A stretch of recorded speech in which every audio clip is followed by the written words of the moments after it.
ሰላም እንዴት ናችሁ? ውድ የሊቨርፑል ደጋፊዎች ድምጽ ተከታታዮች በያላችሁበት ሰላማችሁ ይብዛ።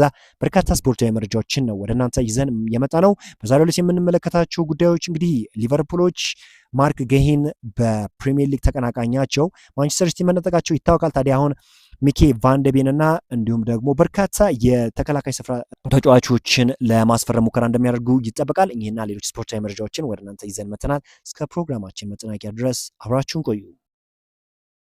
ሁጎ ኤኪቲኬ ስለ ፍሎሪያን ቨርትዝ እንዲህ ሲል ተናግሯል። ስለሚደነቅ ተጫዋች ስናገር ከነዚህ ውስጥ አንዱ ነው ብሏል። ፍሎሪያን ቨርትዝን በጀርመን እርሱ በተቃራኒ ተጫዋች ያለው ነገር ግን እርሱ የሚጫወትበት መንገድ ወደው ነበር። እናም የተመለከትኩት መንገድ ስለምወደው ነው። የእግር ኳስ ችሎታ አለው። እሱ በጣም የሚያስደንቅ ጥሩ ችሎታ ያለው የእግር ኳስ ተጫዋች ነው።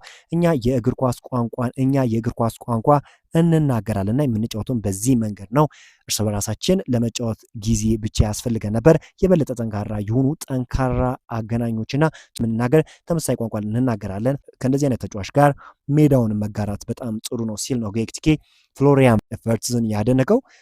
ፍሎሪያን ቨርትዝ እንግዲህ እየተላመደው መጥቷል። እንግዲህ በሚገባ ጎሎችን እያስቆጠረ ድንቅ ብቃቱን እያስመለከተ ይገኛል። ፍሎሪያን ቨርትዝ በ7 ጨዋታዎች ውስጥ 4 ጎልና 2 አሲስት ማድረግ ችሏል።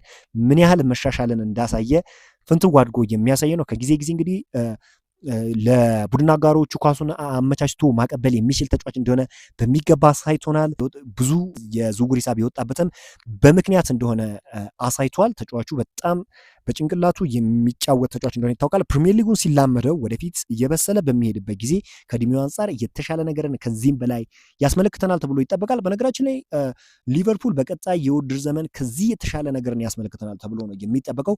በዋንጫ ውድድር ላይም ይኖርበታል ተብሎ ይጠበቃል። በቀጣይ የውድድር ዘመን አንዳንድ የሚስተካከሉ ቦታዎች አሉ። በመሀል ስፍራ ላይ እና እንዲሁም በተከላካይ ስፍራ ላይ ማስተካከል የሚችል ከሆነ እንዲሁም በክንፍ መስመር ቦታ ላይ አንድ ተጫዋች ማስፈረም የሚችል ከሆነ ከዚህ የተሻለ ነገርን ያሳይናል ተብሎ ይጠበቃል። እንግዲህ ሊቨርፑል ብዙ ታርጌት ነበራቸው። ሁለቱም ታርጌቶች በማንቸስተር ሲቲ መነጠቁ የሚታወቅ ጉዳይ ነው። አንቶኒ ሴሜኖ እንግዲህ በጣም የሚፈልገው ተጫዋች እንደነበር ይታወቃል። ማንቸስተር ሲቲዎች ተጫዋቹን አስፈርሞታል። እንዲሁም ማርክ ጌሂን ሊቨርፑል ሊያስፈርም ይፈልግ ነበር። ለብዙ ጊዜ ሲከታተለው ነበር። ነገር ግን ተጫዋቹ ወደ ማንቸስተር ሲቲ ማምራቱ የሚታወቅ ጉዳይ ነው።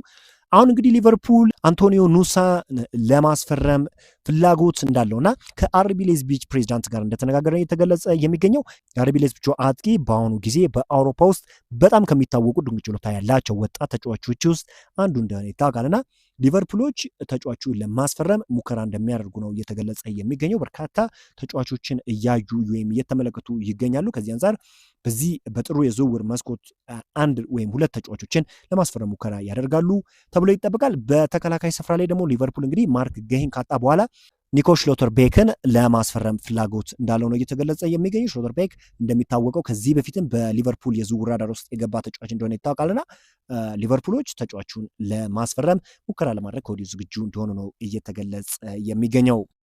ሌላኛው መረጃችን እንግዲህ አርነ ስሎትን እየተመለከተ ነው። እንግዲህ ሊቨርፑል አርነ ስሎትን በእንደዚህ አይነት ውጤት የሚቀጥል ከሆነ ሊያባሩት እንደሚችሉ ነው የተገለጸ የሚገኘው። የሚቀጥለው አሰልጣኝ ውሳኔ በቅርቡ ይፋ ይሆናል ተብሎም ይጠበቃል።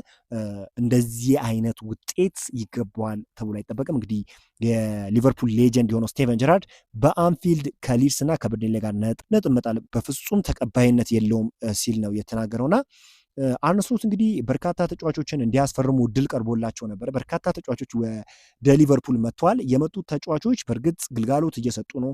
እነ ፍሎሪያን ቨርትዝ እንዲሁም ጉዳት ቢያስተናግድ ኖሮ አሌክሳንደር ኢዛክም ቢሆን ጥሩ የሆነ ግልጋሎትን እየሰጠ ይገኛል። ነገር ግን ከዚህም በላይ የሊቨርፑል ደጋፊዎች ኤክስፔክት አድርገው ነበር። እንዲሁም እኮ ካለፈው የውድድር ዘመን አንጻር ሊቨርፑሎች በዘንድሮ የውድድር ዘመን የሊጉን ዋንጫ ያነሳሉ ተብሎ ኤክስፔክት አድርጎ ነበረ ከፈረሙት ተጫዋቾች አንጻር። ነገር ግን አሁን ሊቨርፑል እያስመለከተን ያለው ነገር ከዛ በጣም የራቀ ነገር ነው። በዚህ ሁኔታ የሚቀጥል ከሆነ ፈጽሞ የፕሪሚየር ሊግ ዋንጫን ማንሳት ወይም ማሳካት አይታሰብም። በዋንጫ ውድድር ውስጥ ያሉት ማንቸስተር ሲቲ እና አርሰናል እንደሆኑ ይታወቃልና ከዚህ አንጻር አሁን ሊቨርፑል በጣም በርካታ ስራዎችን መስራት እንዳለበት የሚያሳይ ነገር ነው። አርነ ስሎትም በዚህ የውጤት መንገራገጭ ውስጥ የሚቀጥል ከሆነ በሊቨርፑል ቤት የመቆየት እድሉ ጠባብ እንደሆነ እየተገለጸ የሚገኘው። እንግዲህ አርነ ስሎትን ይተኩታል ተብሎ ከሚጠበቁት አሰልጣኞች ውስጥ ዣቪ አሎንሶ እንደሆነ ነው እየተገለጸ የሚገኘው። ዣቪ አሎንሶ በሪያል ማድሪድ ቤት ምንም እንኳን ውጤታማ ባይሆንም በሊቨርኩሰን ቤት ያሳየንን አጨዋወት ተመልክተናልና በሊቨርፑል ቤት ያሉት ተጫዋቾች ደግሞ ለሱ አመቺ ናቸው ማለት ይቻላልና ሊቨርፑል እንግዲህ በመልበሻ ክፍሉም ይሄን ያለ የተረበሸ የሚባል ክለብ አይደለም፣ ጥሩ የሚባል ድባብ ያለው ክለብ እንደሆነ ይታወቃልና ይሄን ነገር ሊድ ማድረግ ወይም መምራት ይሄን ያለ ይቸግራቸዋል ተብሎ ስለማይጠበቅ ሊቨርፑሎች ይህንን አሰልጣኝ ሊቀጥሩት የሚችሉበት ሞመንት እንዳለ ነው እየተገለጸ የሚገኘው። አርነ ስሎት ግን ከሊቨርፑል አሰልጣኝነቱ የሚሰናበትበት እድል እጅግ ሰፊ እንደሆነ ታማኝ የሚባሉ የዜና አውታሮች እየገለጹት ይገኛሉ። በዛሬው ዕለት እንግዲህ ሊቨርፑልን የተመለከቱ ስፖርታዊ ዜናዎች ይመስላሉ። በአዳዲስ ስፖርታዊ ዜናዎች እስክንገናኝ ድረስ መልካም ተመኘው።